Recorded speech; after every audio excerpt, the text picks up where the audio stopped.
Adopt a Home for Wildlife was developed and tested in a pilot study in 2017 to 18 and resumed once 3 years of funding had been secured in late 2021.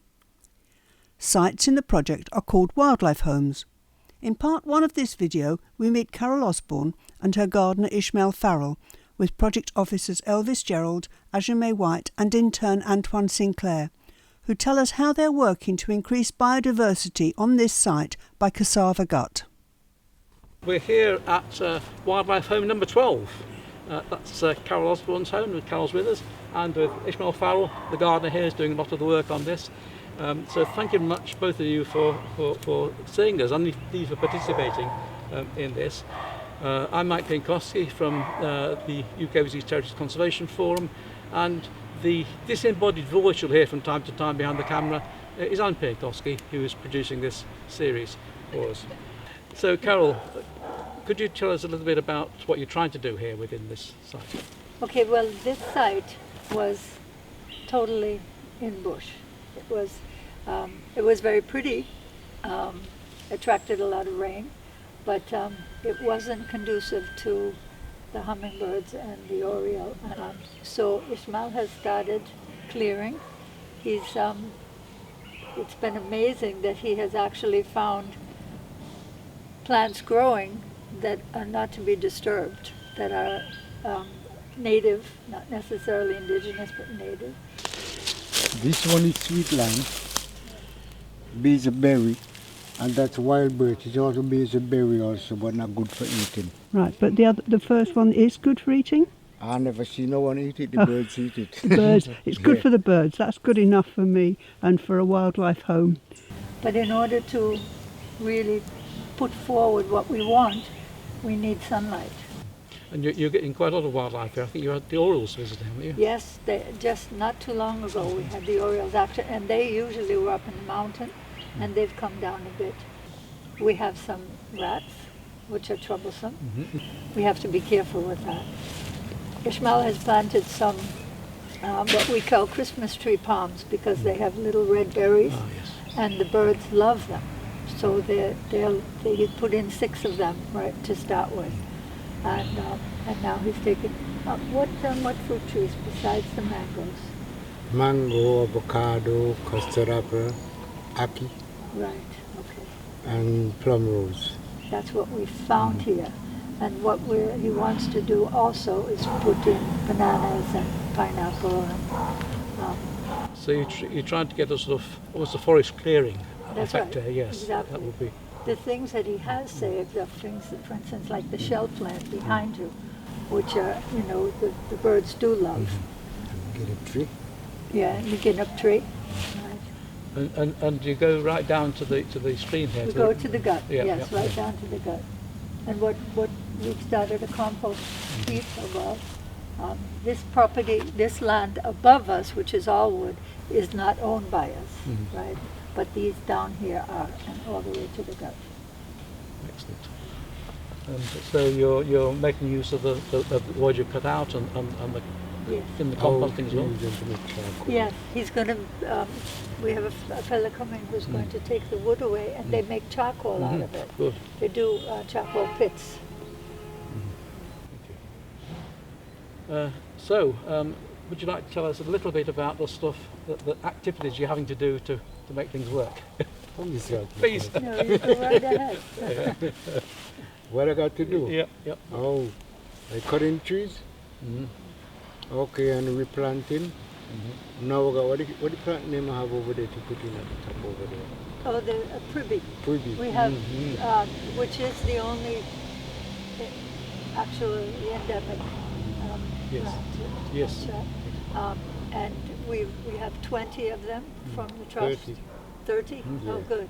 And he's going to make a hedge. Yes, on the upper. They make a lovely hedge. Yes, and they have a very pretty flower. Yes. So they'll attract the bees as well. I got some more Ginger lilies. Yes. Yeah, I got some more to bring Some home. ginger lilies love the cool up here. Oh, right. Good. Yes. And what about the golden apple tree? The golden apple is on bring for you? Oh yes, that's right. That's Yeah, down I got here too. one. Right. there again, they have fruit, bear fruits that the birds love. Okay, well, we're just being joined by Elvis Gerard, from one of the project officers, and also an officer with the Department of Agriculture. Good morning, morning. Morning. And Anton Sinclair, the project intern, and both of these have been involved in the technical side of things. So perhaps I can ask you, Elvis, from the point of the project overall. We already asked Carol about her viewpoint. But from the point of view overall, what's special about this site for the contribution it can make? Sorry, we don't have to bring in much compost material for this site, right? All these leaf litters will help to improve growth for whatever we put in, right? So we want to plant some native species here, right? Again, we're going to work with Carol and see which species is she interested in, whether it's sea grapes, whether it's lignum vitae, you know, whether it's white cedar. These are native plants, right? So we're going to work with you. You select which plants you want.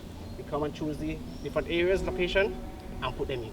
As you can see here too, Carol is already taking out some of the invasive species, right? We still have a few around. This vine running up this tree is an invasive species. Kill that tree. As you see, killing the trees then. Yeah. So as we take out the invasives, we're going to put in our endemic and our native plants, right?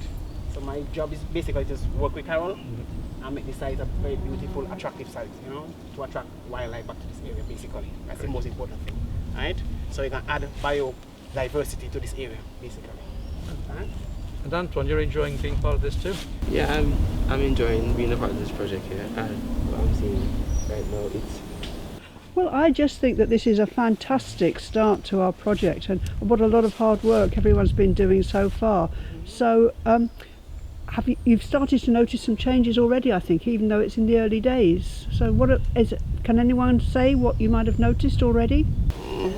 As we said, we need the sun. Yeah, the sunlight is very important for the growth of the plants, right? And fortunately up here we get quite a bit of rain. Right. So that makes it easier. Yeah, so Carol, are you enjoying being an adopter? Oh yes, I have to say that I love gardening, but after the COVID started and we didn't have much business and it was really kind of depressed, this whole area up here looked like that wooded forest. And I found Ishmael. he used to sell produce by the side of the road, but we didn't have any customers. We didn't, it was really depressed. And 40 years ago, 40, Ishmael worked as a bartender at Viewpoint. And so I found him, and he has transformed, as you see over there, he's transformed the garden into something that looks like a garden. And we got 30 privy, he said, from the trust. And he's going to put a hedge up the top of our property. Because the land up there is not ours. Oh, okay. And he already has avocado and banana plantain and to plant as well. So. I'll work along with him. And we're just being joined by Ashime White, the other project officer, and also an officer of the Department of Environment. It's been a busy day today, so we've been joined in bits and pieces. How are you? I'm all right, good.